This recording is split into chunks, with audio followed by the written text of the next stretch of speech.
Panibagong araw na naman tayo mga ka-daily. At ngayon, samahan niyo ako na maglinis sa Airbnb natin. Recently kasi may mga bagyo at saka sinabayan pa ng habagat. Ito pala yung madadaanan ko papunta sa bahay namin. Sa weekdays kasi nandun ako sa loob. Tapos, sakto naman na mayroon tayong guest ngayon kaya maglilinis tayo after ng mga bagyo.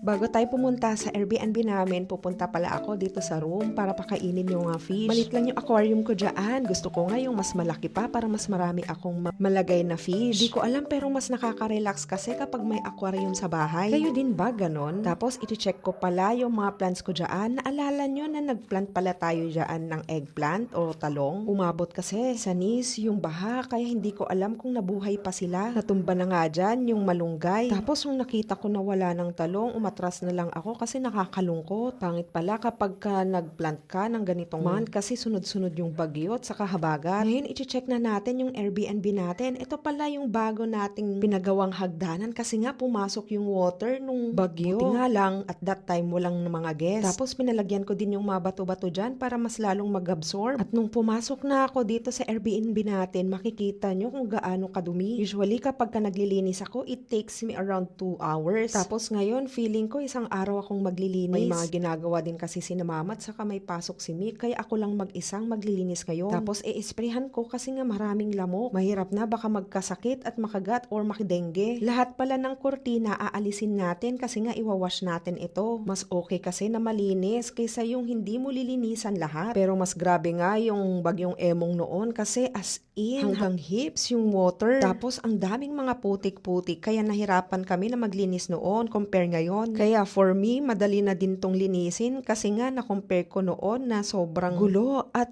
as in grabe talaga yung mud. Alam man di ko di Jenny di barbecue tay kabil mo dyan.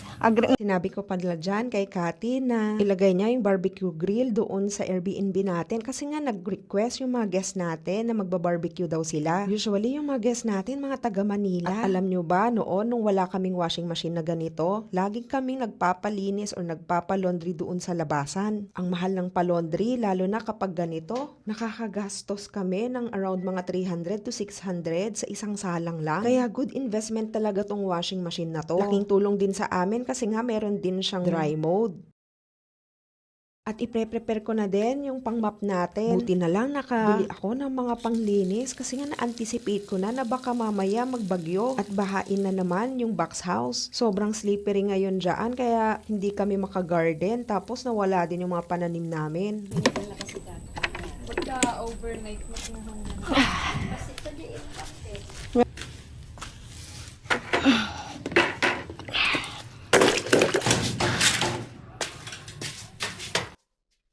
Kapag pala maglilinis ako, dito sa room ang inuuna ko. Imagine nyo, pumasok pa yung water dyan at buti na lang talaga hindi nabasa yung mga beds. Alam nyo ba na bagong pintura pa yung wall dito? Sa pag-Airbnb or pagta-transient or pag nagpaparent, dapat talaga haba yung pasensya mo at saka matyaga ka. Tinignan ko na din yung bed at linisan ko na din kasi medyo nagmumold siya. At nakakatuwa yung panlinis ko kasi naalis niya agad. Alam nyo ba na nag-invest din ako sa vacuum cleaner na to para malinisan lahat ng mga sofa. Pati yung bed. At nung nakita ko yung resulta, grabe yung dumi. Ang dark ng water. O yung mga nahigop niyang mga dumi sa loob. Ganito pala ang mag-deep clean.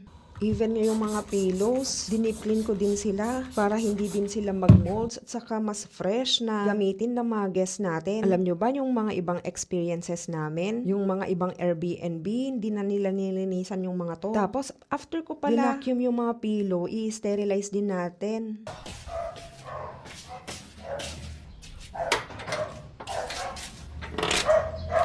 Buting araw, umaraw na. At para madry na din sila. Kayo ba nagpapaaraw din ng mga pillows or mga beddings? Pagkatapos no, naglinis na din ako. Chinek ko lahat kung may mga dumi, mga dust. Actually, itong aircon na to, linisan ko last week. Tapos may mga dust ulit, kaya nilinisan ko ulit sa loob. Tapos, alam nyo ba may video tayo na inakyat natin tong sofa?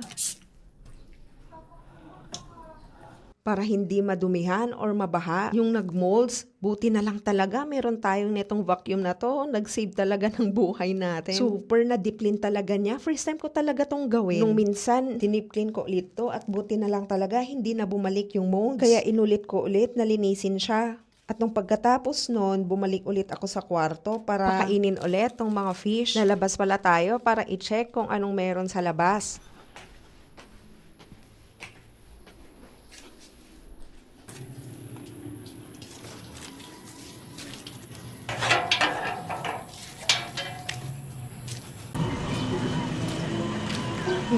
Uncle.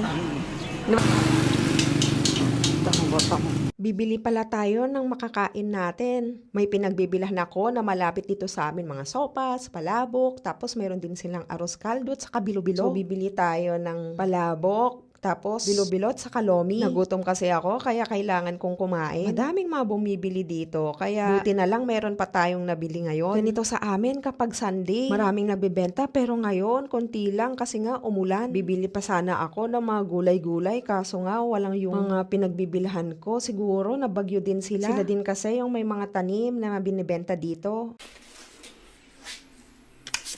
Gagawa din pala tayo ng kape. Ito yung routine ko talaga. Alam nyo ba, sa kape, mas gusto ko yung brewed. Ngayon, itatry natin tong ampukaw na coffee bean. Ang sayang mag-grind ng sariling kape kasi nga naaamoy ko yung aroma ng kape. Alam nyo ba, since nung nakita ko yung laboratory ko na medyo mataas, ang sugar ko, hindi na ako madalas mag-sugar sa mga kape. Kumbaga, brewed na lang talaga or black coffee yung iniinom ko. Kaya nag-invest din ako sa mga presser, at sa mga grinder, at saka sa coffee bean. Oo, medyo mahal, pero nga, mas mahal magkasakit, di ba? Kaya samahan niyo ako na dito tayo mag-breakfast. Busy din kasi yung mga tao dito sa bahay. Ito pala yung room ko. Kailangan ko din ayusin to o kaya maglinis. Recently,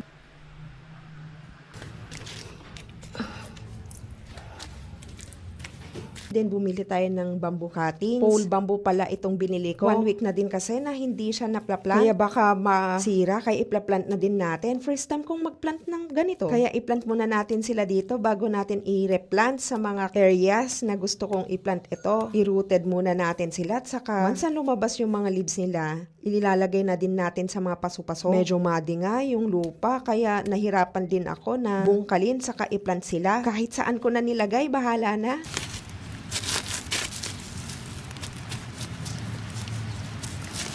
Kinabukasan, nag-general cleaning naman tayo dito sa kwarto. Though, lagi ko naman lininisan, pero mas maigi na lang na lahat ng sulok ng kwarto, pati mga floor, lahat-lahat, dapat malinis. Ang bilis naman kasing mag-alikabok kahit wala naman kami sa highway. By the way, welcome sa kwarto ko.